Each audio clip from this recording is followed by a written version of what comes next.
2. Quelques jours après, Jésus revint à Capernaum. On apprit qu'il était à la maison, et il s'assembla à un si grand nombre de personnes que l'espace devant la porte ne pouvait plus les contenir. Il leur annonçait la parole. Des gens vinrent à lui, amenant un paralytique porté par 4 hommes. Comme ils ne pouvaient l'aborder, à cause de la foule, ils découvrirent le toit de la maison où il était, et ils descendirent par cette ouverture le lit sur lequel le paralytique était couché.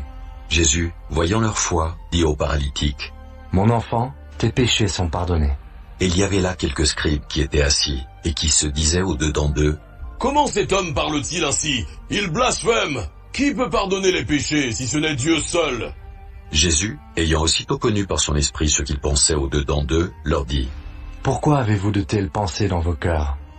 Lequel est le plus aisé de dire au paralytique, « Tes péchés sont pardonnés » ou de dire, « Lève-toi, prends ton lit et marche ». Or, afin que vous sachiez que le Fils de l'homme a sur la terre le pouvoir de pardonner les péchés, je te l'ordonne, dit-il au paralytique, « Lève-toi, prends ton lit et va dans ta maison. » Et à l'instant il se leva, prit son lit, et sortit en présence de tout le monde, de sorte qu'ils étaient tous dans l'étonnement, et glorifiaient Dieu, disant, « Nous n'avons jamais rien vu de pareil !»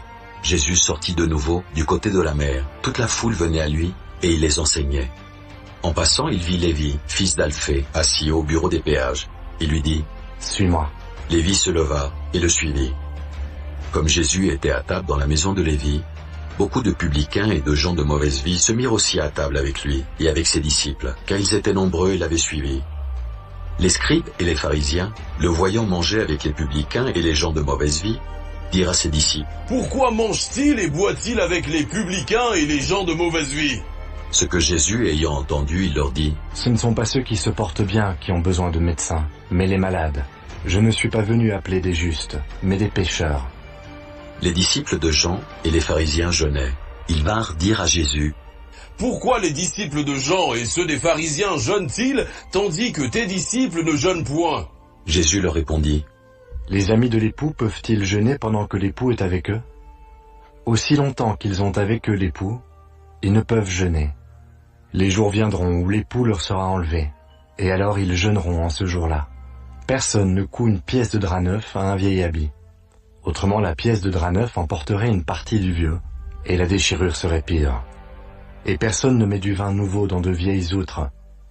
Autrement, le vin fait rompre les outres, et le vin et les outres sont perdus. Mais il faut mettre le vin nouveau dans des outres neuves. » Il arriva un jour de sabbat que Jésus traversa des champs de blé. Ses disciples, chemin faisant, se mirent à arracher des épis. Les pharisiens lui dirent, « Voici, pourquoi font-ils ce qui n'est pas permis pendant le sabbat ?» Jésus leur répondit, « N'avez-vous jamais lu ce que fit David lorsqu'il fut dans la nécessité et qu'il eut faim, lui et ceux qui étaient avec lui?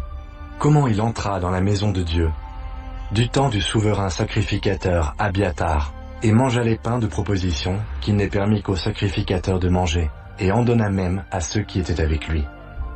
Puis il leur dit, « Le sabbat a été fait pour l'homme, et non l'homme pour le sabbat, de sorte que le Fils de l'homme est maître même du sabbat. »